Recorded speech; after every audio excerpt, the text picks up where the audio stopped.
Selamat malam, shalom semuanya.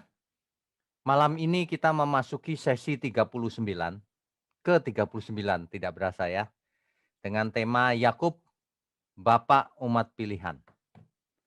Kita setiap sesi seperti biasa kita akan melihat dari sudut-sudut yang melengkapi. Jadi bukan hanya belajar sejarah atau histori. Jadi kita lihat latar belakang historisnya, tapi kita harus tarik ke zaman perjanjian baru, khususnya di hari di mana kita hidup saat ini.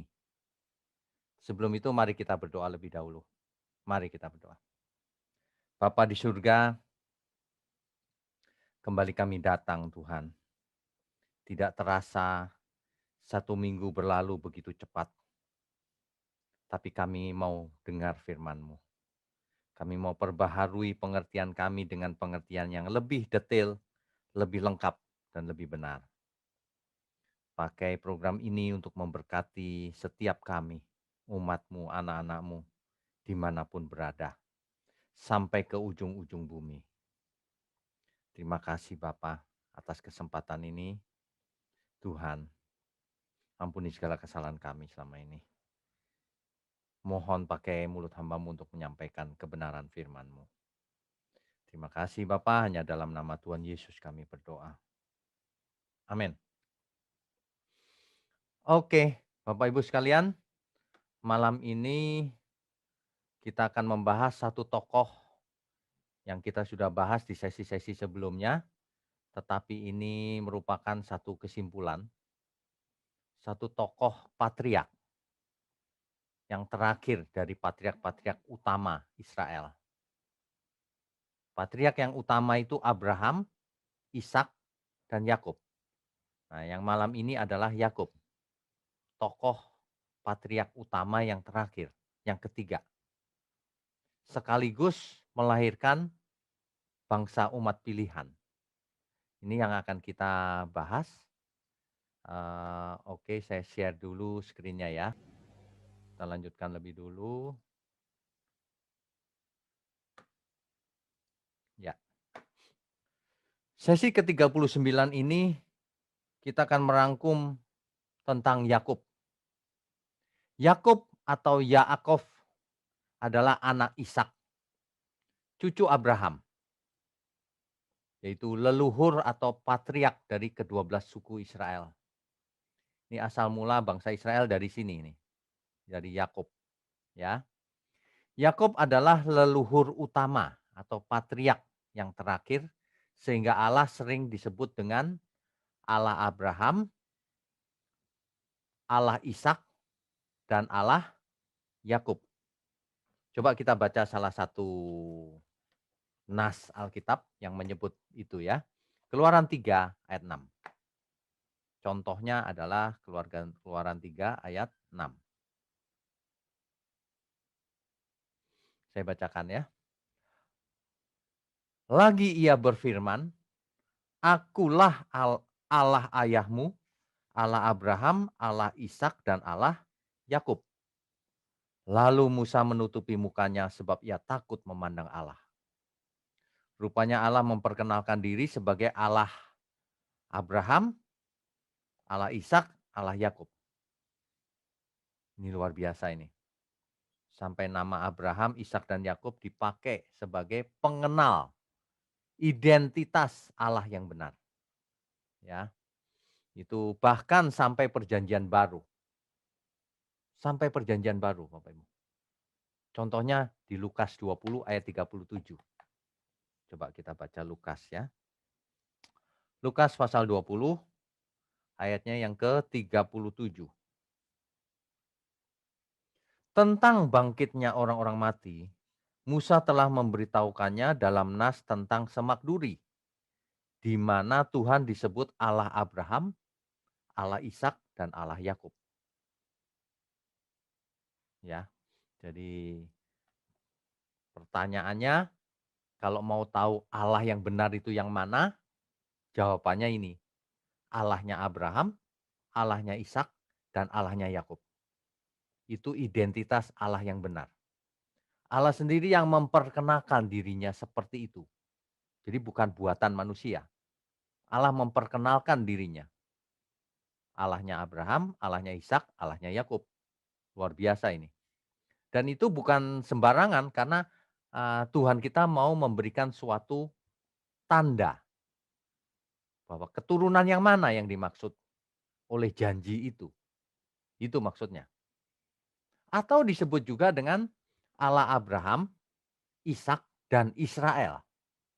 Bapak Ibu tentu ingat di sesi-sesi sebelumnya kita sudah membahas bagaimana Yakub bergulat dengan penampilan sosok penampilan yang akhirnya kita tahu bahwa itu adalah Elohim sendiri. Dalam hal ini Kristus, Kristofani, ya. Yang kemudian nama Yakub dirubah menjadi Israel. Israel, ya. Nah, jadi kalau ada kata-kata Allah Abraham, Ishak dan Israel maksudnya sama. Abraham, Ishak dan Yakub.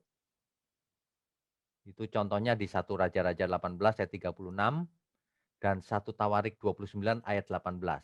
Contohnya ada di sana. Ya. Oke, kita lanjutkan dulu. Yakub adalah anak Ishak, cucu Abraham, merupakan pewaris janji Allah kepada Abraham. Jadi waktu Allah berjanji kepada Abraham, janjinya itu terus diulang-ulang ke bawah, turun-temurun, ya. Janji Allah kepada Yakub adalah kelanjutan janji Allah kepada Abraham. Ayatnya banyak sekali. Ini contohnya. Kalau Bapak Ibu nanti baca, boleh dibaca ayatnya, ya. Coba kita baca salah satunya saja ya. Kejadian 12 ayat 1 sampai 3. Bapak Ibu perlu ingat, Kejadian pasal 1 sampai 11 itu adalah zaman sebelum Abraham. Mulai Kejadian pasal 12, mulailah memasuki zamannya Abraham, ya. Oke. Nah, jadi Kejadian 12 ayat 1 sampai 3 contohnya. Berfirmanlah Tuhan kepada Abram, pergilah dari negerimu dan dari sanak saudaramu dan dari rumah bapamu ini ke negeri yang akan kutunjukkan kepadamu. Aku akan membuat engkau menjadi bangsa yang besar dan memberkati engkau serta membuat namamu masyhur dan engkau akan menjadi berkat. Ada beberapa poin nanti kita akan lihat ya. Aku akan memberkati orang-orang yang memberkati engkau dan mengutuk orang-orang yang mengutuk engkau. Dan olehmu semua kaum di muka bumi akan mendapat berkat. Ingat saya sudah pernah jelaskan ayat ini. Tuhan akan memberkati orang-orang yang memberkati Abraham. Kalau konteks hari ini, Tuhan akan memberkati orang-orang yang ikut serta yang memberkati pekerjaan Tuhan. Yang hidup benar. Itu konteks hari ini, ya. Jadi kalau Tuhan akan berbuat baik terhadap orang yang berbuat baik kepada pekerjaan Tuhan. Itu pasti, itu hukum. Ini hukumnya nih. Tapi yang mengerikan adalah kalimat kedua, dan mengutuk orang-orang yang mengutuk engkau. Itu ingat, itu terjemahan bahasa Indonesianya. Saya sudah jelaskan kalau dalam teks aslinya, itu bahkan begini, tidak hanya mengutuk. Kalau ada orang yang menganggap enteng kamu, menganggap remeh, kukutuk dia, kuhancurkan dia. Jadi jangan pernah ada di antara kita yang memandang remeh pekerjaan Tuhan. Jangan pernah memandang remeh anugerah Tuhan. Dihancurkan sama Tuhan. Ditolak Tuhan. Ya, ini berlaku selamanya. Ayat ini jelas sekali. Aku akan memberkati orang-orang yang memberkati engkau. Dan mengutuk orang-orang yang mengutuk engkau. Itu jelas tuh. Ya, itu salah satu contoh. Dan janji ini diulang kepada Ishak. Kejadian 26 ayat 3 sampai 4 dan ayat 24. Diulang kepada Ishak bahwa dulu Allah berjanji kepada bapakmu. Nah, ini isinya begitu. Ya, kita lanjutkan. Janji Allah kepada Abraham, Ishak, lalu Yakub adalah, kalau kita baca seluruh ayat-ayat tadi, itu kesimpulannya ada 3 poin sebenarnya. Janji Allah kepada Abraham, Ishak, dan Yakub dan seluruh keturunannya. Yang pertama adalah kepemilikan tanah Kanaan. Bahwa Abraham, Ishak, Yakub, dan seluruh keturunannya akan memiliki tanah Kanaan. Itu di Kejadian pasal 28 ayat 3 sampai 4, ayat 13, pasal 12 ayat 7. Kepemilikan atas tanah, tanah perjanjian. Yang kedua poinnya adalah Tuhan akan membuat keturunannya sangat banyak. Masih ingat Tuhan memakai ilustrasi bintang-bintang di langit. Keturunanmu akan seperti bintang di langit. Dalam kesempatan lain Tuhan memberi ilustrasi keturunanmu akan seperti debu banyaknya. Waduh, pasir banyaknya seperti itu. Nah, coba kita baca salah satunya ya. Kejadian 12 ayat 2 sampai 3. Kejadian 12 ayat 2 sampai 3. Aku akan membuat engkau menjadi bangsa yang besar dan memberkati engkau serta membuat namamu masyhur dan engkau akan menjadi berkat. Yaitu salah satu contoh. Kemudian Kejadian 28 ayat 14 sampai 15. Kejadian 28 ayat 14 sampai 15. Keturunanmu akan menjadi seperti debu tanah banyaknya. Dan engkau akan mengembang ke sebelah timur, barat, utara, dan selatan. Dan olehmu serta keturunanmu, semua kaum di muka bumi akan mendapat berkat. Ya, ingat ya. Jadi berkat Abraham ini, satu, kepemilikan tanah. Kedua, keturunan yang sangat banyak. Yang ketiga, hal ini akan menjadi berkat bagi seluruh umat manusia. Jadi berkat melalui Abraham, seluruh umat manusia akan mendapat berkat. Inilah yang paling penting. Bukan kepemilikan tanah Kanaan. Kita tidak bakalan memiliki tanah Kanaan. Sebagai orang percaya kita nggak ada hubungan. Kita tidak bakalan memiliki tanah Kanaan. Itu untuk keturunan Abraham. Itu untuk Israel. Keturunan yang sangat banyak. Tidak juga. Hari ini mau keturunan banyak bisa, enggak juga bisa. Bukan itu fokusnya. Kalau zaman perjanjian lama masih itu yang dimaksud berkat.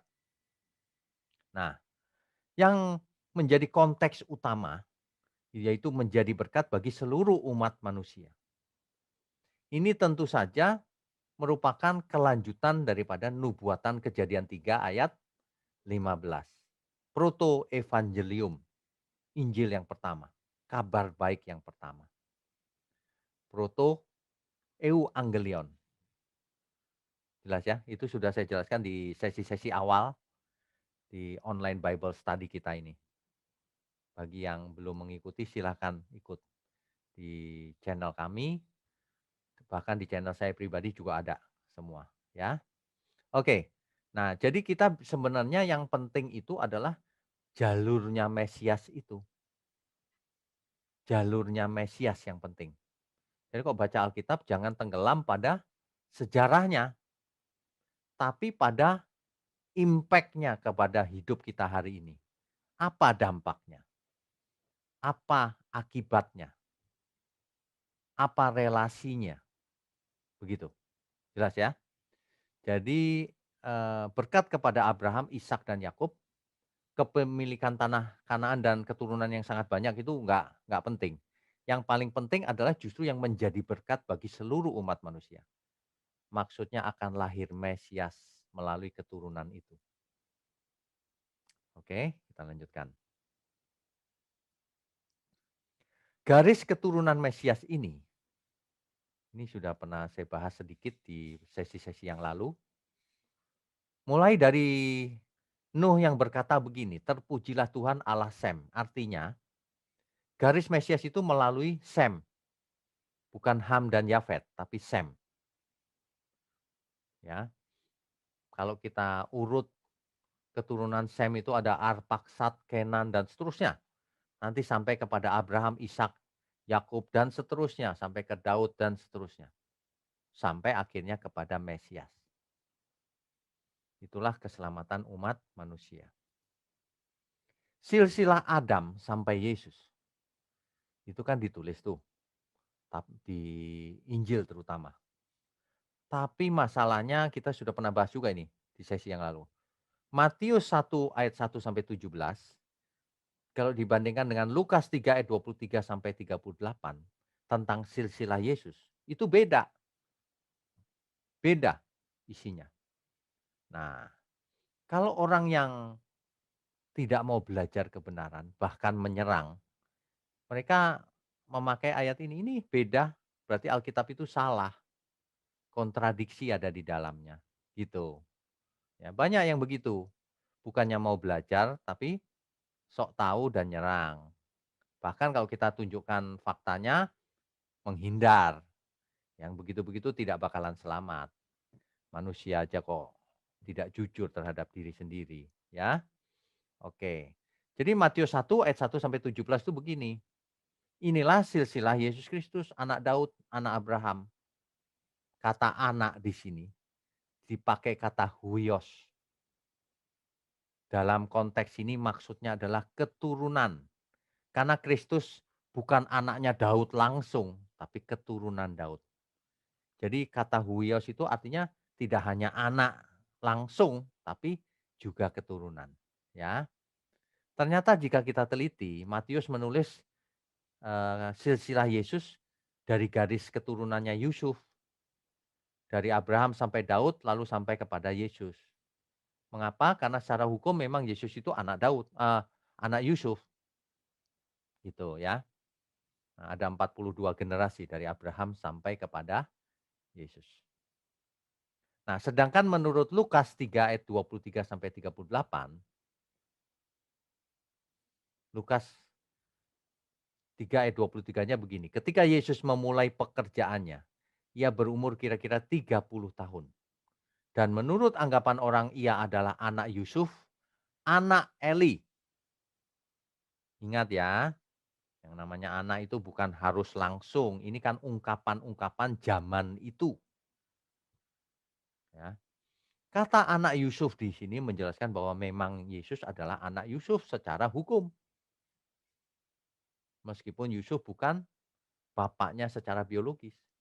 Karena Yesus tidak punya silsilah. Ingat, Maria mengandung karena naungan Roh Kudus, bukan karena hubungan seks antara pria wanita, bukan. Nah, sedangkan istilah anak Eli tentu bukan bermaksud bahwa Yusuf adalah anaknya Eli. Karena Yusuf adalah anak dari Yakub. Matius 1 ayat 16. Ini Yakub yang lain ya, bukan Yakub perjanjian lama. Nah, begitu. Makanya kalau membaca Alkitab harus lihat konteks. Tapi kalau orang memang sudah negatif, nggak bisa tulisannya anak Eli, Pak. Salah kan anak Eli. Kau pikir Lukas itu orang yang tidak berpendidikan apa? Lukas itu meneliti apa yang harus ditulisnya. Dan dia tahu persis. Karena ditulis dalam Injil yang lain udah jelas kok Yusuf itu anak dari Yakub. Dalam konteks ayat ini kalau kita teliti lebih lanjut, ternyata yang dimaksud anak Eli di sini adalah menantunya Eli. Kalau zaman sekarang itu menantu pun harus dianggap anak, maksudnya begitu, ya. Karena ternyata Yusuf menikah dengan Maria yang merupakan anak perempuan Eli. Ngerti ya maksudnya ya? Nah, ini dia. Jadi sebenarnya Lukas mulai silsilahnya itu dari Adam. Turun terus akhirnya sampai ke Abraham. Sedangkan Matius mulai langsung dari Abraham, ya. Nah, setelah Abraham menurunnya masih sama, Ishak sama-sama Ishak, baik Matius maupun Lukas. Habis itu Yakub masih sama. Setelah Yakub, Yehuda masih sama. Nah, berikutnya lagi, setelah Yehuda lalu terus turun-temurun sampai kepada Daud masih sama. Tapi setelah Daud, Matius mengambil silsilah mulai dari Salomo. Itu nanti ujungnya adalah Yusuf yang merupakan bapak secara legal bagi Yesus. Sedangkan menurut Lukas, Lukas menulis anak Daud yang Nathan. Mengapa? Nanti diteruskan itu sampai ke Maria. Begitu. Jelas ya? Itu maksudnya begitu. Nah, Yusuf adalah menantu Eli atau anak Eli. Ya. Jadi sebenarnya tidak ada kesalahan. Manusianya yang tidak mengerti. Sudah tidak mengerti, nggak mau nanya, tidak mau belajar. Banyak yang menyerang soal hal ini, saya perhatikan. Aduh, berani menyerang tapi tidak mengerti. Aneh memang. Ya, oke lanjut. Oke, eh, kalau kita perhatikan bagaimana riwayat hidupnya Yakub, ya, secara singkat saja ya, karena kita sudah kisahkan itu di sesi-sesi sebelumnya. Ribka sengsara mengandung anak kembar, Esau dan Yakub. Itu sebabnya Ribka, untuk apa aku hidup? Begitu. Itu sudah kita bahas.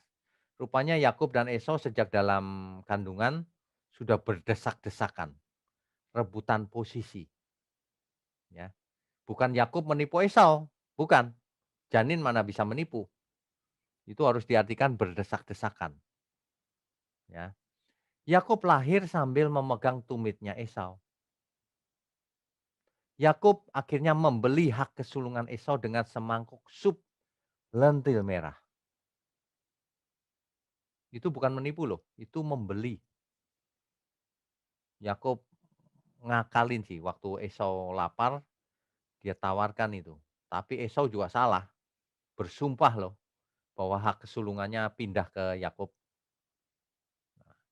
Tapi Yakub menipu ayahnya akhirnya, yaitu Ishak agar memberkatinya.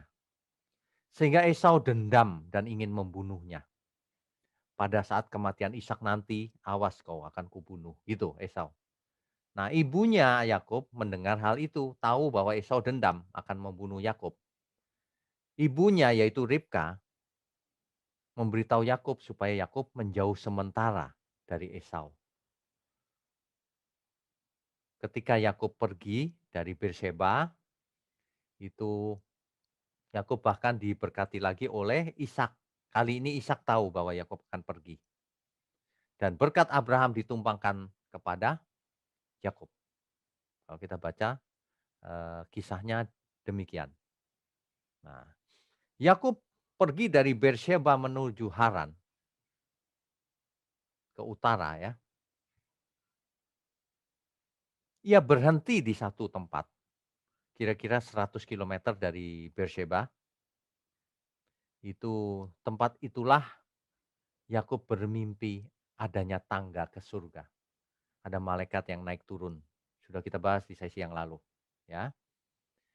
Makanya tempat itu disebut rumah Allah, portal surga, pintu gerbang surga, Betel, rumah Allah. Kita sering bacanya Betel ya. Nah, tanda kehadiran Tuhan di tempat itu. Nah, silakan dibaca lagi nanti kisahnya ya. Yakub tiba di Haran. Setelah itu kan melanjutkan dari Betel terus ke Haran, akhirnya tiba di Haran. Seperti dulu Eliezer. Kalau Bapak Ibu ingat ya, itu dulu Eliezer mencari jodoh buat Ishak. Kan ke sana tuh tempat Ribka dibesarkan di Haran. Nah, Yakub sampai ke tempat yang sama di sumur di luar kota. Demikian juga Yakub sampai di sana gitu. Nah, di sanalah Yakub berjumpa dengan Rahel, putri dari Laban, pamannya, saudaranya Ribka. Ya. Lalu Yakub ke rumah Laban dan tinggal di sana. Yakub bekerja di sana. Setelah 1 bulan lamanya bekerja, secara cuma-cuma Yakub nggak diupahin loh. Laban pamannya ini nggak enak hati juga dia. Dia menawarkan, "Upahnya apa dong kalau kamu bekerja? Masa kau nggak kuupah?" Gitu. Lalu Yakub menyatakan ia cinta kepada Rahel, sehingga ia bersedia bekerja 7 tahun untuk mendapatkan Rahel. Setelah 7 tahun ia menagih kepada Laban bahwa ia harus menikahi Rahel. Laban menyetujuinya, tapi Laban rupanya menipu Yakub. Dulu Yakub menipu ayahnya, sekarang ia ditipu oleh Laban. Jadi ia berasa sekarang ditipu oleh Laban. Yakub pada hari pernikahan itu tentu saja tidak melihat wajah istrinya. Nah, diusahakan rupanya ditipu oleh Laban. Setelah pagi hari barulah ia tahu bahwa itu bukan Rahel, tapi Lea. Tapi Yakub tidak mau menyerah. Ia bertanya kepada Laban, "Kenapa engkau menipu aku?" Laban jawab begini, "Tidak ada di mana-mana itu tradisi di sini itu tidak mungkin adik menikah lebih dulu, harus kakaknya." Rupanya Yakub nggak bisa apa-apa dengan itu, memang harus begitu. Lalu Yakub bekerja 7 tahun lagi untuk mendapatkan Ribka, untuk mendapatkan Rahel maksud saya. Akhirnya 7 tahun pun Yakub mendapatkan Rahel. Dan Rahel serta Lea memiliki budak. Hari itu masih zaman perbudakan ya. Bilha memiliki budak, eee, Bilha adalah budaknya Lea, Zilpa adalah sorry, budak dari Rahel itu Bilha dan budak dari Lea itu Zilpa dan itu diberikan kepada Yakub juga. Sehingga Yakub memiliki istri 2 dan selir atau gundik 2 atau secondary wife. Jadi total 4 ya. Oke, kita lanjutkan dulu. Ini dia, eee, family tree-nya Yakub. Jadi kalau kita lihat dari Abraham turun ke Ishak, turun ke Yakub, sementara Yakub sudah menikah dengan Lea dan menikah dengan Rahel. Sebentar ya, saya kasih highlight. Ya, Yakub menikah dengan Lea, juga menikah dengan Rahel. Sedangkan budaknya Rahel Bilpah juga diberikan kepada Yakub, budaknya Lea yaitu Silpah juga diberikan kepada Yakub. Jadi total 4 ya. Eee, Garis keturunan Mesias rupanya melalui Lea yang tidak dicintai oleh Yakub. Yakub kan cinta Rahel tuh. Yakub tidak cinta Lea, tapi Allah berpihak pada Lea. Dari Lea inilah garis keturunan Mesias turun berlanjut. Sementara Rahel memiliki anak 2 yaitu Yusuf dan Benyamin. Kita tahu bahwa Yakub sangat mengasihi Rahel, sangat mengasihi Yusuf dan Benyamin. Tapi rupanya garis keturunan Mesias bukan berasal dari sana, tapi berasal dari anak yang dari Lea, yaitu suku Yehuda. Ya, eee, inilah cikal bakal bangsa Israel, 12 anak dari Yakub. Sebenarnya ada 13 suku. Mengapa? Karena Yusuf menurunkan 2 suku lagi, Efraim dan Menasye.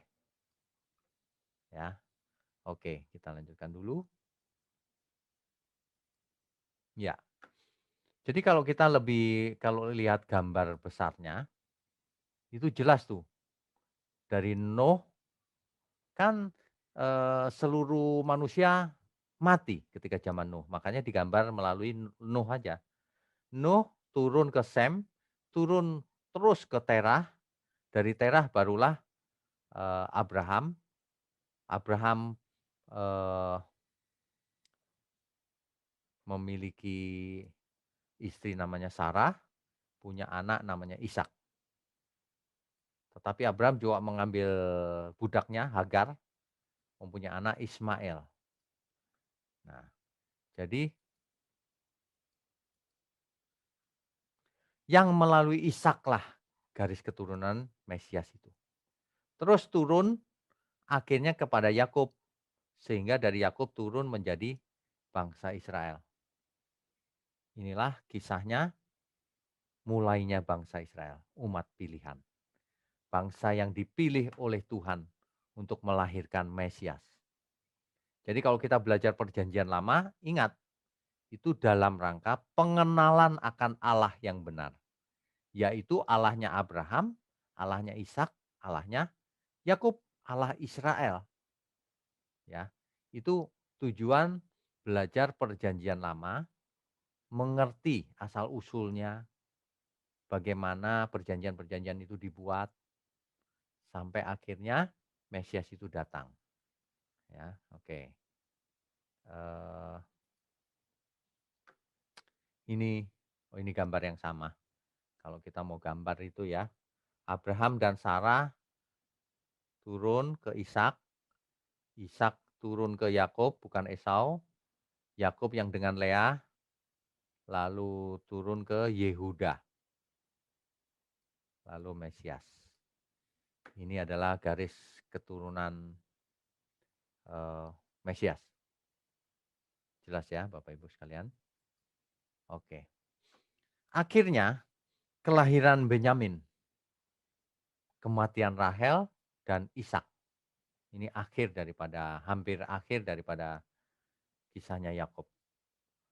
Allah mengingatkan Yakub di Kejadian 35 ayat 1 sampai 29, bisa dibaca nanti. Allah mengingatkan Yakub bahwa namanya sudah jadi Israel loh. Begitu. Ketika Rahel hendak melahirkan, ia menamai anak itu Ben-Oni, yang artinya anak penderitaanku. Rupanya Rahel kesulitan melahirkan. Entah kenapa, mungkin sungsang atau bagaimana. Ya, tetapi Yakub menamainya Benyamin karena Yakub sangat mengasihi Rahel, sangat mengasihi anaknya itu. Lalu Rahel mati. Lalu Ishak juga meninggal. Ya, juga mati. Beginilah kisah di perjanjian lama, turun-temurun, mati dan seterusnya. Tapi harapan itu berlanjut terus. Karena oleh keturunanmu, seluruh umat manusia akan diberkati. Ingat itu. Janji itu harus diulang-ulang, terngiang-ngiang terus. Oleh keturunanmu, seluruh dunia akan diberkati. Itulah janji keselamatan. Suatu hari kita akan bahas khusus seri tentang Yesus. Apa itu keselamatan ya. Oke, kita lanjutkan dulu. Kalau ada yang bertanya, loh Pak, itu kok poligami ya Pak? Gitu. Ya, 4 lagi Pak. Yakub memiliki 2 istri dan 2 selir atau gundik. Dan dari sinilah lahir ke-12 suku Israel. Dari Lea ada Ruben, Simeon, Lewi, Yehuda, Isakar, Sebulon. Sedangkan dari Rahel, Yusuf, dan Benyamin. Dari Silpa, budaknya Lea, didapat anak Gad dan Asher. Dari Bilha, budaknya Rahel, dan dapat anak Dan dan Naftali. Jadi kalau di total 12. Apakah poligami diperbolehkan? Juga perbudakan? Nah, cara membaca Alkitab itu harus benar. Sekaligus Bapak Ibu belajar bagaimana melakukan hermeneutik, tafsir Alkitab, membaca, mengekstrak pengertiannya dengan benar. Kalau kita membaca ayat ini, kalau orang tidak mengerti, itu Alkitab mengajarkan poligami, boleh 4. Gitu. Itu patriark Israel 4. Gitu. Kalau orang nggak mengerti begitu. Biasanya orang yang tidak mengerti itu suaranya kenceng. Salah tapi kenceng. Nah, kita harus mengerti ya Bapak Ibu sekalian. Mari kita belajar dengan benar. Apakah poligami diperbolehkan? Perbudakan. Mengapa ada ayat-ayat itu? Ingat, itu ayat zaman dulu. Itu adalah historis, sejarah. Sejarah tidak berhenti di situ. Sejarah mengalir terus ke masa depan. Sampai nanti Mesias datang, sampai akhirnya puncak ajaran ada di Mesias. Jangan berhenti di ayat-ayat perjanjian lama yang seperti ini misalnya. Nah kok ditulis kalau gitu? Kok ayat suci menulis yang begini? Ya, perlu diingat ya, cara membaca yang benar. Alkitab itu ditulis dengan jujur apa adanya, tidak ada rekayasa. Itu sebabnya kita menjumpai contoh-contoh yang memalukan. Juga dicatat apa adanya di Alkitab. Ada banyak kasus. Tetapi bukan untuk diteladani. Garis bawah itu. Alkitab tidak pernah mengajarkan hal-hal yang memalukan atau hal-hal yang tidak sesuai etika zaman sekarang. Tidak pernah. Jadi kalau Alkitab menulis apa adanya, itu supaya kita tahu bahwa dahulu terjadi itu. Bukan untuk diteladani, tapi untuk dihindari. Ya. Nah, praktek poligami seperti ini di zamannya Yakub ini, itu adalah budaya zaman itu. Kan kita tahu Abraham juga poligami, ya. Jadi itu budaya zaman itu. Perbudakan juga budaya zaman itu. Memiliki budak zaman itu tidak dianggap kejahatan. Tapi kalau hari ini perbudakan manusia ditangkap, itu kejahatan. Jadi bukan prinsip etika bagi orang Kristen zaman ini, itu budaya zaman itu.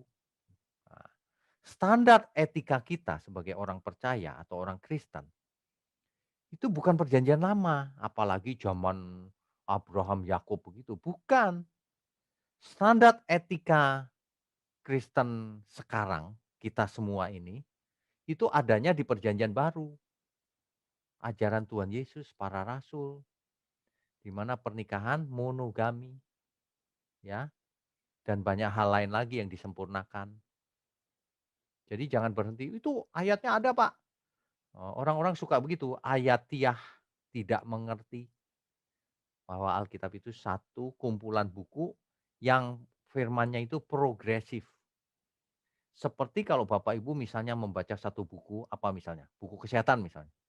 Bisa nggak Bapak Ibu membaca buku halaman 5 saja, padahal 100 halaman? Ada kok di halaman 5 ini, nggak bisa, harus sampai selesai. Bisa nggak Bapak Ibu kuliah kedokteran, satu tingkat aja lalu praktek, nggak menyelesaikan? Nggak bisa, harus sampai tuntas, baru bisa membuat kesimpulan. Ingat itu, jangan ayatiah, pilih-pilih ayat lagi. Hari ini kalau ada yang mengajar, mengambil ayat selalu perjanjian lama sebagai standar etika. Oh itu salah loh.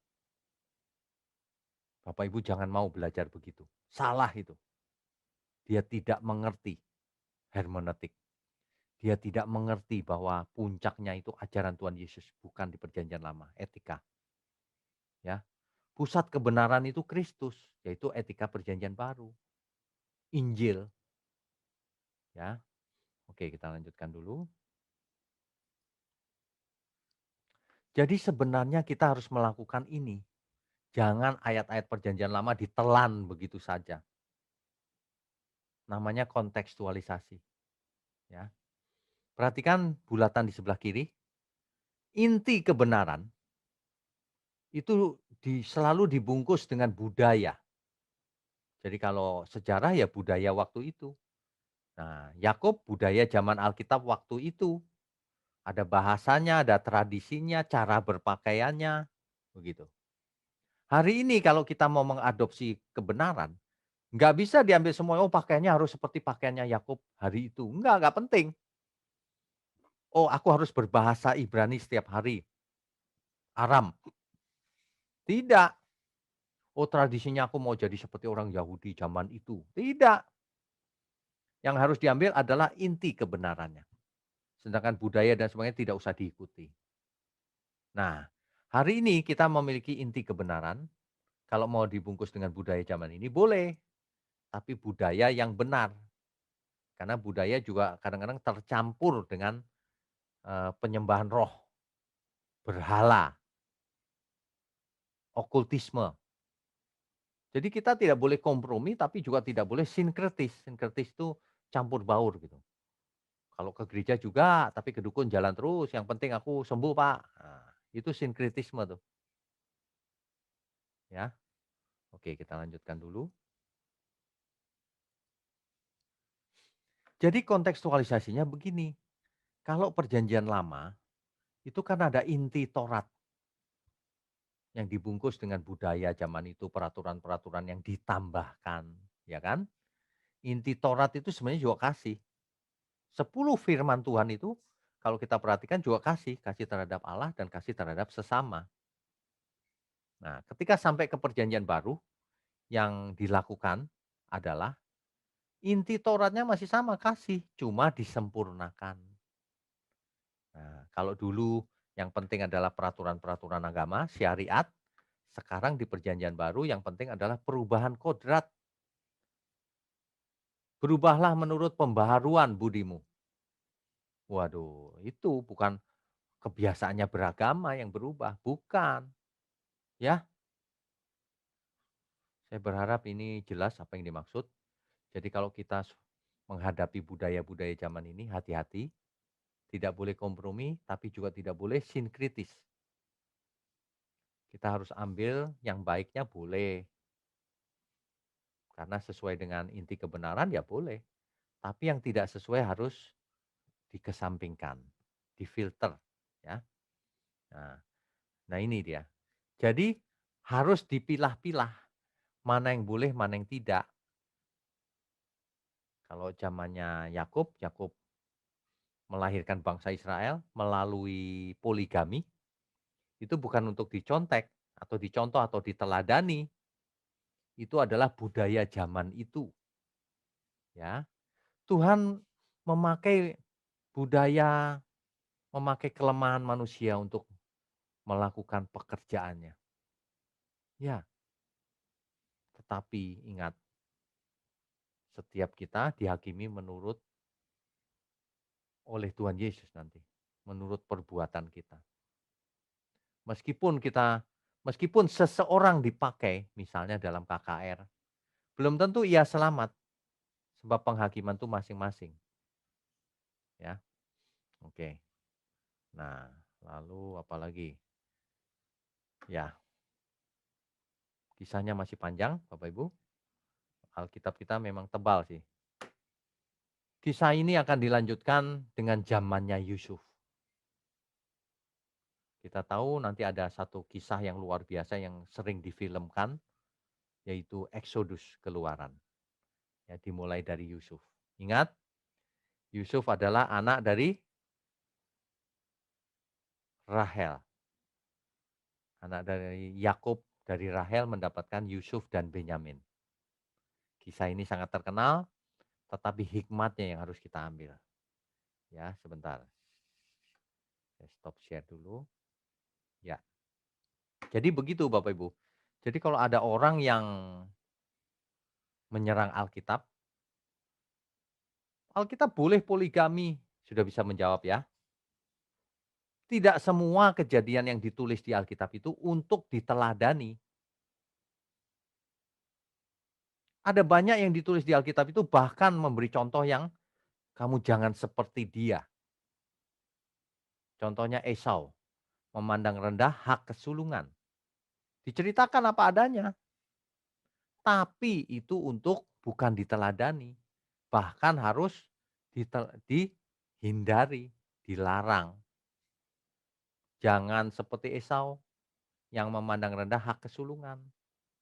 Pikirannya cabul, cabul di situ cabul rohani, ya, selingkuh terhadap dunia, menganggap enteng pekerjaan Tuhan, menganggap enteng kebenaran, menganggap enteng belajar Alkitab. lebih memilih nonton film dibanding belajar Alkitab. Nonton film boleh boleh kalau ada film yang baik, tetapi belajar juga harus. Kalau orang bisa nonton film berjam-jam, 5 jam, tapi Alkitab tidak mau belajar, tidak mau mengenal Tuhan. Bagaimana itu? Kalau garis keturunan Mesias itu akhirnya sampai kepada Yesus, tidak berhenti sampai di situ, berhenti sampai keturunan secara fisik, tetapi secara rohani kita semua anak-anak Abraham.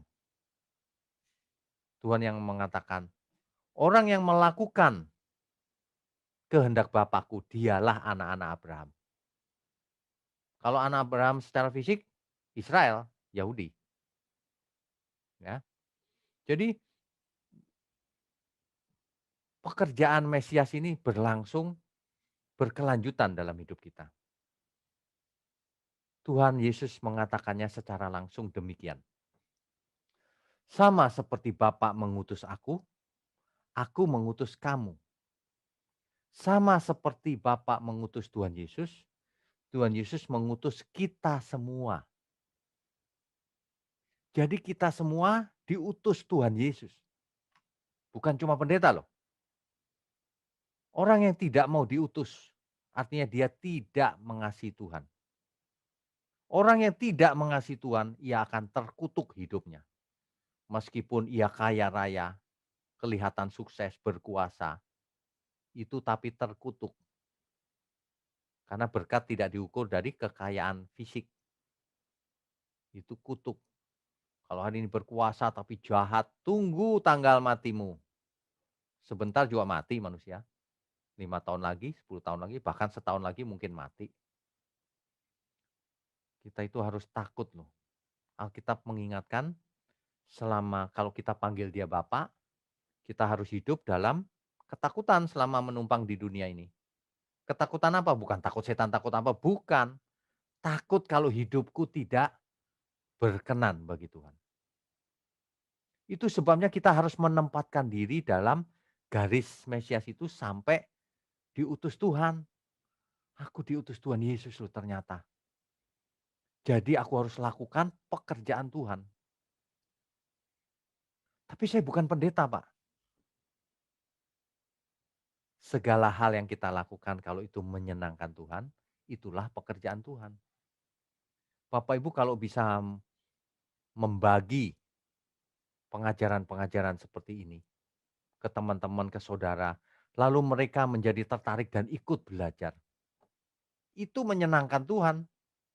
Jadi nggak harus bermodal juga, asal kita bagi kebenaran. Itu luar biasa, ya. Itu menyelamatkan bagi yang punya kekayaan lebih, ikut serta dalam pekerjaan Tuhan. Tapi jangan dikasih semua juga. Tanya Tuhan seberapa untuk pekerjaan Tuhan. Cari yang pekerjaan Tuhan benar-benar. Jangan mau diakali orang juga. Senangkan orang tua.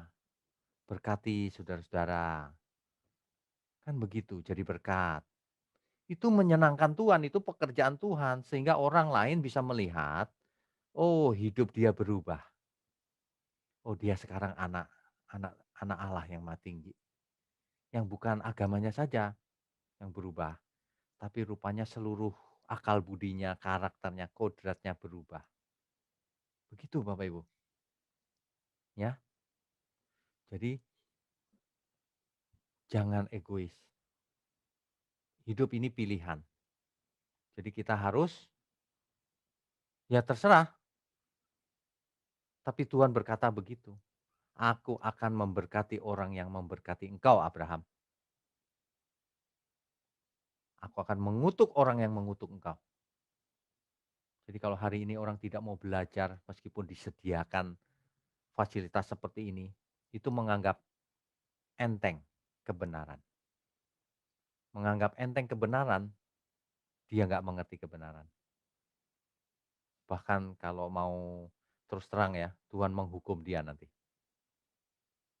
Jadi Bapak Ibu, yuk kita hidup berguna bagi pekerjaan Tuhan. Ya, amin ya Bapak Ibu sekalian. Jangan sampai hidup kita ini sia-sia. Kalau kita belajar sejarah Israel timbulnya, Yakub bergumul hebat minta diberkati kepada sosok laki-laki yang tampil itu, ia minta berkat. Ya. Yakub melihat tangga ke surga. Semua itu ada artinya. Rupanya garis lini keturunannya Mesias itu melalui dia. Ya. Nah, hari ini dampaknya kita tidak boleh meniru Yakub yang poligami, mempunyai budak, tidak boleh. Karena itu budaya zaman itu harus dihilangkan. Tapi kita harus melanjutkan garis keturunan Mesias ini.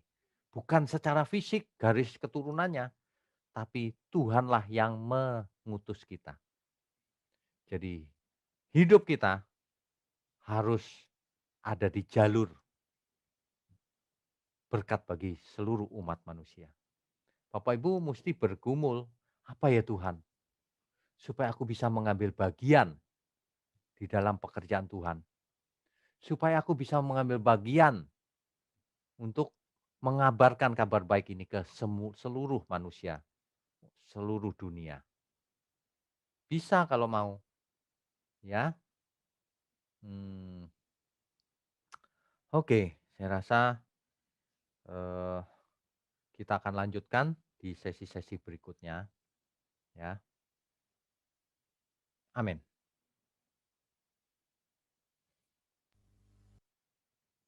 Oke, co-host silakan. Oke, baik kita akan masuk dalam sesi tanya jawab. Pertanyaan pertama dari Bapak Pantas Panggabean, silakan. Pak Pantas silakan. Ya, Shalom Pak Wiknyo. Shalom Bu Eni. Ya, Pak Wiknyo, saya mau nanya ya Pak. Ya, Itu kan Yakub memiliki 2 istri dan 2 selir ya Pak. ya, betul. Yaitu siapa namanya Rahel dan Lea Pak. Ya, Nah, kemudian dia punya 2 gundik juga Pak. ya, Selir ya, selir atau gundik, selir atau gundik ya. yaitu siapa namanya Zilpa dan Bilha. Ya, Kemudian punya anak Gad dan Asher serta dan Naftali, sehingga 4 orang itu empat anak itu menjadi apa namanya suku bangsa Israel, Pak. ya. Apakah yang saya mau tanyakan, apakah siapa namanya Zilpa dan Bilha itu satu ras atau satu rumpun sama Lea dan Rahel, Pak, sehingga anak-anaknya itu masuk dalam ras atau suku bangsa Israel, gitu Eh, Pak. kita bisa cari lebih lanjut hal itu, tetapi biasanya budak itu dari Mesir tuh biasanya. Seperti dulu Hagar kan diambil dari Mesir tuh. Nah, yang ini kita mesti saya belum tahu karena saya belum lihat, nanti mesti dipelajari bisa sih kalau ada datanya. Oke. Tapi yang penting adalah ketika 12 suku ini menjadi Israel. Tapi tapi gini Bu Eni, jangan fokusnya begitu karena masih panjang ceritanya. Nanti suatu hari suku-suku Israel ini hilang, Bu. Suatu hari nanti di ujungnya ada pembuangan. Pembuangan ke Babel, sebagian dibuang ke Asyur di utara dan tidak kembali lagi suku-suku itu. Hilang loh, Bu. Jadi rupanya untuk melahirkan Israel setelah itu juga tidak ada polanya. Tuhan tidak begini, kalau memilih selalu yang bungsu, selalu yang dikasih, enggak juga, tergantung respon manusianya, gitu. Nah, jadi, soal budak ini, itu zaman itu prakteknya memang seperti itu. Cuman saya tidak yakin kalau itu satu ras atau tidak, budak itu, ya. Begitu ya, Bu Eni? Oh ya, Pak, maaf, itu juga kan ada hubungannya dengan 12 suku yang melayani di Bait Allah ya Pak. Ya. Sementara ada satu suku yang tidak melayani di Bait Allah. Lewi. Nah, suku Lewi itu Pak. Ya, terus bagaimana? Kan Nah, jadi imam, hubungannya Bu. gimana Pak? Bagaimana? Jadi hubungannya gimana Pak? Oh, jadi kan anak-anak Harun atau suku Lewi itu mendapat posisi yang istimewa tuh menjadi imam. Tapi enggak juga, akhirnya imam enggak jadi dari suku Lewi. Akhirnya enggak, Bu. Nanti kita akan sampai di sana tuh. Ternyata imam-imam itu akhirnya bukan suku Lewi juga. Oh iya Pak. Makanya kita nggak bisa membuat rumusan-rumusan, nanti gini, nanti gitu, nggak bisa. Itu Ya, Pak. menurut saya itu luar biasa. Kenapa? Karena rumusan-rumusan itu memang dihindari. Makanya kalau kita perhatikan bagaimana Tuhan Yesus melakukan mujizat, menyembuhkan orang sakit, tidak pakai rumusan tertentu. Berubah-ubah terus kan? Berubah-ubah aja sekarang banyak yang nyontek. Wah, mesti pakai minyak urapan. Ngarang-ngarang. Enggak, Tuhan tidak butuh apa-apa. Kalau mau sembuh ya sembuh, itu aja sebenarnya. Cuma manusianya suka pengen pakai ini, pengen pakai itu gitu loh. Padahal kuasa Tuhan tidak membutuhkan apapun, ya, gitu. Gitu, Bu. Oh iya Pak. Terima kasih Pak Ya. Wignyo. Tuhan Ya, berkati Pak. Tuhan berkati. Yuk, next. Selanjutnya Ibu Yuliana, silakan Ibu Yuliana. Bu Yuliana, ya silakan Bu.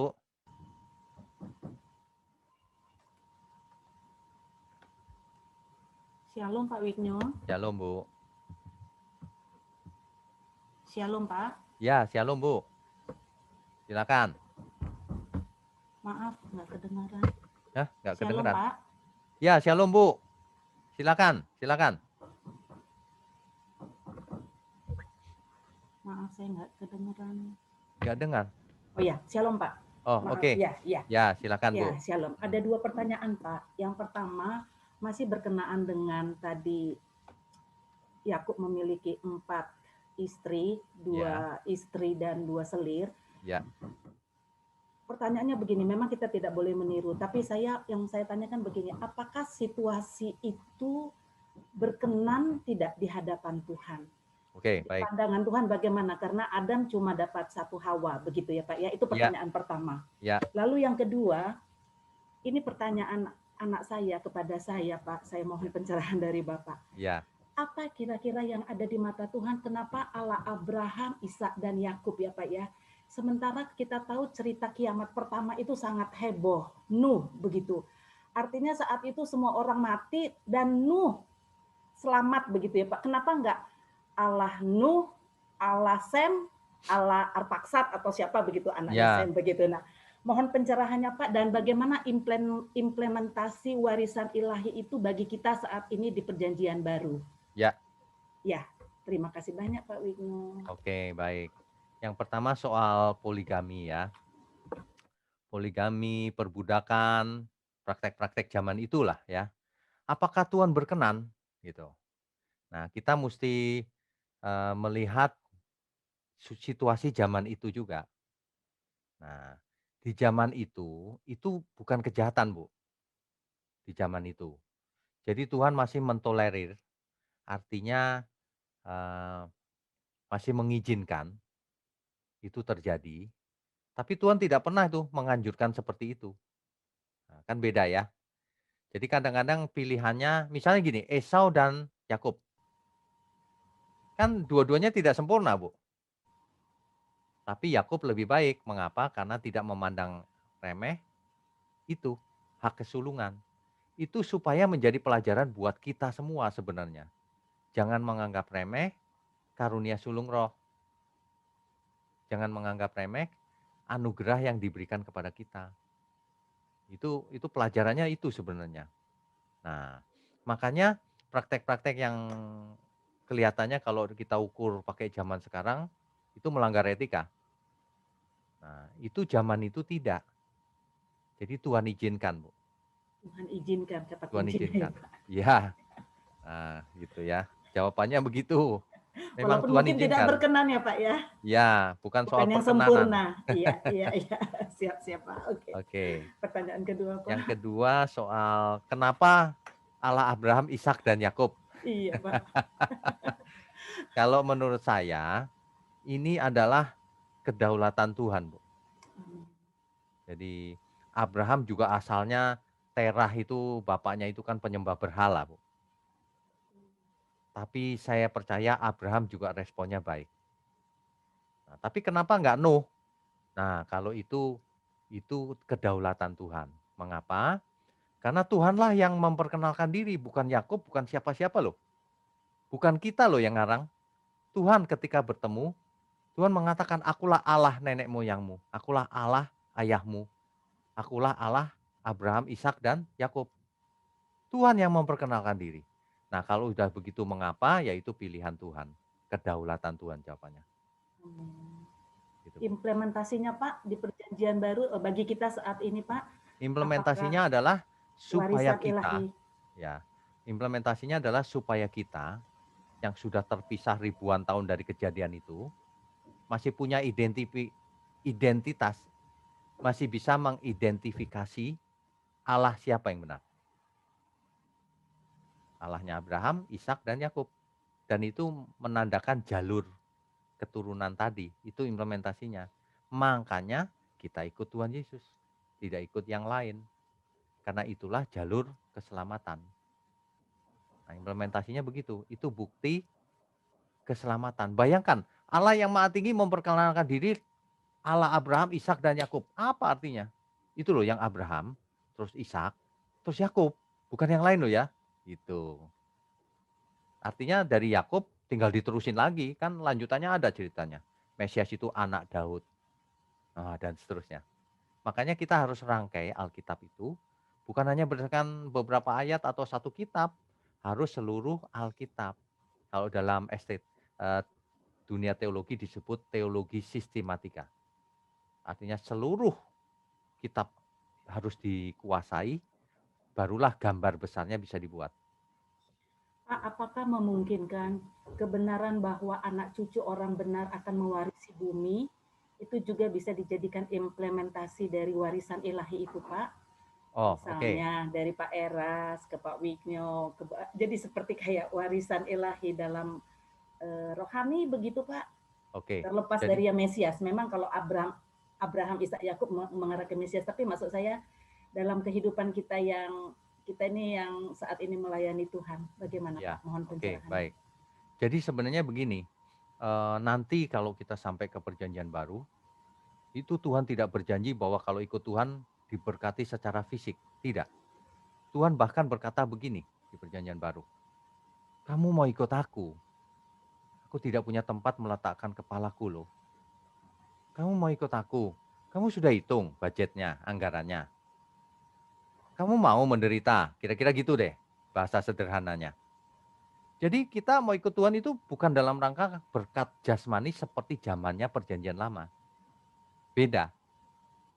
Tuhan berkata begini, kalau kamu mau ikut aku, pikul salibmu sendiri setiap hari. Waduh, itu jadi berubah total, Bu. Kita nggak bicara lagi soal hak kesulungan, soal hak milik tanah, soal apa lagi? Anaknya banyak gitu, bukan. Kalau dulu begitu. Kalau zaman perjanjian baru enggak.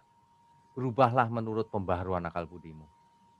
Supaya kau jadi anak-anak Allah yang Maha Tinggi. Perubahan kodrat. Gitu. Ya. Ya. Justru perjanjian baru itu luar biasa sebenarnya. Cuma banyak orang nggak mau ke perjanjian baru, yang bahas perjanjian lama, terus ketinggalan di sono. Jadinya teologi kemakmuran. Punya rumah di bumi, punya rumah di surga. Kamu kalau ikut Tuhan Yesus kaya raya di bumi. Ini opo sih? Nanti kamu diberkati seperti Abraham, kaya raya. Aduh capek deh. Kamu nggak dengerin kata-kata Tuhan Yesus ya? Maunya sendiri pilih-pilih ayat. Gitu Bu. Ya. Terima kasih Pak Wigno. Oke, Tuhan berkati. Next. Oke, selanjutnya Ibu Lilis. Silakan Ibu Lilis. Ibu Lilis, silakan. Iya, salam Pak Wigno. Shalom. Oh, maaf, barangkali pertanyaan saya sudah ditanyakan karena barusan ada sedikit insiden di belakang jadi meeting. Ini Pak, Ya. pertanyaan saya, Bapak tadi menyebutkan di Keluaran 3 ayat 6, firman Tuhan kepada Musa tentang akulah Allah Abraham, Ishak dan Yakub. Ya. Kenapa nggak disebut sekaligus Pak, akulah Yahweh gitu Pak? Karena kan pada Kejadian 26 itu dulu pernah kepada Yakub dikatakan bahwa ya kalau nggak salah kepada Yakub ya akulah Yahweh gitu loh Pak. Oke. Justru identifikasinya yang mana? Yang namanya Elohim itu banyak, Bu. Elohim itu yang disembah. Yang namanya Yud, He, Waw, He itu, kalau saya tidak baca Yahweh, kalau saya bacanya Adonai. Oh oke. Yang namanya Adonai itu juga ada beberapa, yang mana? Untuk memperjelas, ini loh yang ini. Yang melalui Abraham, yang melalui Ishak, yang melalui Yakub, dan seterusnya anak Daud. Nah, nggak mungkin salah kalau yang itu. Itu identifikasi juru selamat sebenarnya. Oh, maaf Pak, berarti Yahweh itu nama pribadi atau bagaimana Pak? Oke, jadi itu ada satu penjelasan khusus tentang hal itu. Suatu hari saya mesti tulis bukunya itu, nama Tuhan. Jadi Tuhan memperkenalkan diri kepada Musa. Ketika Musa bertanya, kalau kan Musa diutus Tuhan nih. Iya. Nah, Musa bertanya, kalau orang Israel tanya namamu bagaimana? Aku harus menjawab, bagaimana? Dijawab, namamu bagaimana? Dijawab oleh Tuhan, namaku adalah Ehyeh Asher Ehyeh. Itu jawabannya. Itu kalau dalam bahasa sederhana, aku ya aku. Aku adalah aku. Aku dulu ada, sekarang ada, selamanya ada, kekal. Kira-kira gitu. Masa Tuhan mesti jawab, aku namaku itu loh, selamat. Oh, kan nggak mungkin dong. Jadi sebenarnya semua nama itu tidak bisa mewakili Tuhan. Mengapa? Kalau orang menyebut Yahweh, Yahweh itu sebagian juga nama dewa. Juga dipakai untuk menyebut dewa. Elohim juga dipakai untuk menyebut dewa. Oh, I see. Jadi nama pribadi. Aneh kalau Tuhan punya nama pribadi, namanya berasal dari bahasa yang di bumi. Padahal ia sebelum bumi ada sudah ada. Anggap nggak maksudnya ya? Betul, ya Pak. Tapi Tuhan memperkenalkan dirinya supaya bisa dipanggil. Nah, gitu loh. Boleh Adonai. Boleh. Nah, orang Chinese menyebut Sangti. Ya boleh, kenapa tidak? Tapi jangan menyebut sembarangan. Baik. Kok mau sebut Agus saja Pak? Oh, nggak bisa, enak aja. Harus hormat juga. Gitu. Baik Jelas Pak. ya? Oke. Jelas, sangat jelas. Terima kasih Pak Wi. Oke, Tuhan berkati. Baik, Next. selanjutnya Pak Rafli. Pak Rafli, silakan. Ya, selamat malam Pak Wiknyo. Selamat malam. Pak, menyambung tadi pertanyaan dari seorang pendengar mengenai 4 istri Yakub ya, yang mana 2 istri, sebenarnya 2 lagi yang budak ya. Sebenarnya saya ingin mengatakan bahwa disinilah luar biasanya Tuhan kita. Dia tidak memandang derajat seseorang untuk menjadi ibu dari bangsa Israel kan Pak ya. Sama halnya ketika Sarah menyodorkan Hagai kepada Abraham untuk mendapatkan seorang anak kan Pak ya. Nah, sehubungan dengan hal itu Pak, saya ingin bertanya kepada Pak Wiknyo mengenai anak-anak yang dilahirkan oleh keempat istri daripada Yakub. Sebenarnya, halo, putus-putus Pak ya? Enggak. Cukup jelas Pak. Sebenarnya kalau saya bertanya sama Pak Wiknyo, siapa sih sebenarnya 12 suku Israel Pak? Bagaimana jawaban Pak Wiknyo?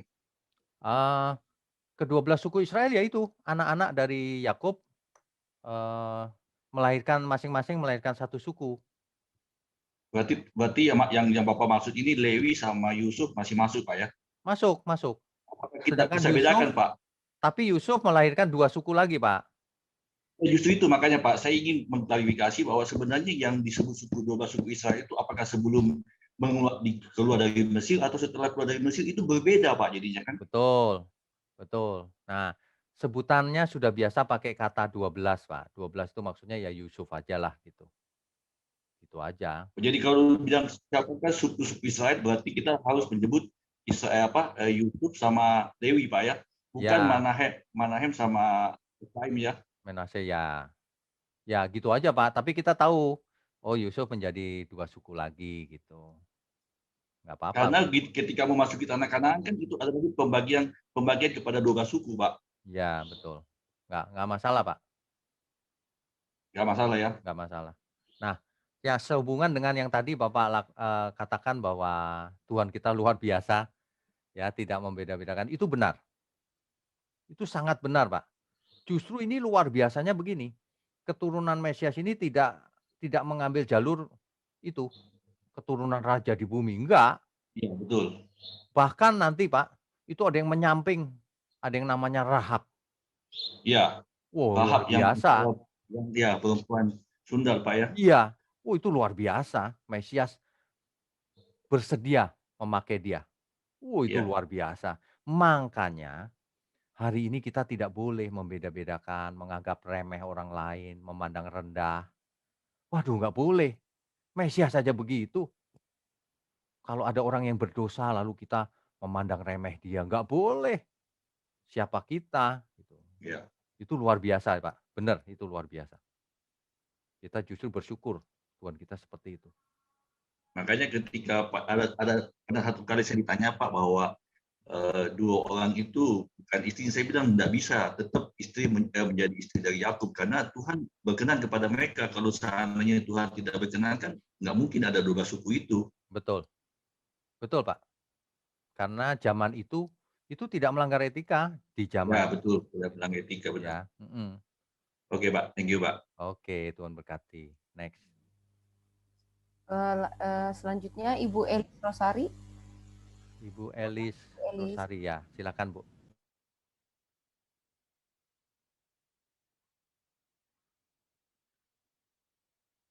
Ya Bu, silakan. Pak, saya mau nanya Pak, itu Ya, kan silakan. Lea melahirkan anak perempuan ya di Kejadian 30, namanya Bagaimana, Bu? Dina. Pertanyaannya apa Bu? Lea kan melahirkan anak perempuan ya Pak ya, Ya, namanya Dina. ya. Itu bagaimana Pak tuh? Apanya yang bagaimana? Nggak ada kelanjutannya lagi, kan walaupun bagaimanapun perempuan masih anaknya Pak. Betul. Nah ini Bu, satu lagi. Alkitab kita, khususnya kitab Kejadian itu, ditulis dengan budaya patriark namanya. Patriark itu dari garis keturunan laki-laki ya. Nah, memang begitu, budayanya itu begitu dulu. Tapi luar biasanya lagi Bu, dengan adanya budaya itu ternyata garis silsilah Mesias lari ke Rahab dan sebagainya itu ditulis loh Bu. Mestinya kan perempuan nggak ditulis tuh, tapi nanti ditulis loh di silsilah itu. Oh itu luar biasa itu. Jadi nggak kaku menjadi agamawi, enggak. Tuhan sengaja itu. Supaya kita juga jangan kaku seperti itu. Begitu Bu. Ya. Iya Pak. Saya berharap setiap kita mendapatkan insight atau pencerahan. Meskipun topiknya kelihatannya tentang sejarah, padahal tidak. Kita biasa kemana-mana itunya, bahasannya. Ya, oke Bapak Ibu sekalian, sebelum kita selesaikan, kita berdoa dulu ya. Oh iya, ada pesan untuk Jemaat Pantai Indah Kapuk ya. Sound system kita itu udah agak lama, jadi kalau Bapak Ibu ada yang diberkati boleh ikutan, karena kita mau ganti. Untuk Jemaat Pantai Indah Kapuk saja. Yang lain kalau ada lebih boleh, kalau enggak juga enggak apa-apa. Yang penting itu, tadi itu kita harus ada dalam jalur keselamatan. Lakukan apa yang bisa kita lakukan itu aja. Saya percaya program ini memberkati banyak orang loh, sampai ke ujung bumi. Jadi Bapak Ibu sekalian yang mendengar program ini harus menyebar juga, menyebarkan ini, kebenaran. mumpung teknologi sudah tersedia, ya. Kiranya malam ini malam yang penuh berkat. Mari kita berdoa. Bapa di surga, terima kasih. Ada banyak hal yang kami dapatkan malam ini. Terima kasih. Kami mengalami perubahan akal budi. Seperti yang firman-Mu katakan. Seperti yang Engkau kehendaki. Bapa di surga, hamba secara khusus berdoa untuk setiap umat-Mu dimanapun berada. Yang mereka mendukung program ini. Tuhan berkati dengan kesehatan yang prima, dengan berkat-berkat baik jasmani maupun rohani. Agar program ini juga semakin hari semakin menjadi berkat bagi banyak orang. Juga seluruh umat-Mu dimanapun berada yang mendengar firman ini juga. Kau berkati juga keluarganya, kesehatannya, juga segala berkat yang mereka butuhkan. Terima kasih Tuhan, Kau berkati seluruh program ini sampai kapanpun Tuhan mau. Sebab segala sesuatu kami lakukan hanya untuk kemuliaan Tuhan. Terima kasih Bapa, hanya dalam nama Tuhan Yesus Kristus kami. Saudara sekalian, bicara soal kebenaran, setiap orang merasa benar.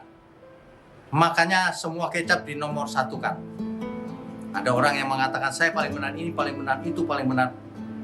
Mana sebenarnya yang paling benar? Oleh sebab itu, hadiri seminar 7 natur kebenaran dan aplikasinya. Seminar ini wajib dihadiri oleh para teolog, apologet, pengkhotbah, bahkan oleh para jemaat sendiri. Agar kita bisa membedakan manakah yang benar, manakah yang salah. Inilah alat uji kebenaran yang sangat objektif dan alkitabiah. Pastikan saudara ikut dan ajak seluruh saudara dan sahabat-sahabat. Bapak-bapak dan ibu-ibu yang terkasih dimanapun berada, yuk kita belajar pelajaran Alkitab bersama secara online. Setiap hari Rabu jam 7 malam bersama pendeta Bapak Wignio Tanto secara online, bisa melalui Zoom. Tetapi kita harus mendaftarkan dulu ke nomor berikut ini. Selamat bergabung dan Tuhan Yesus memberkati.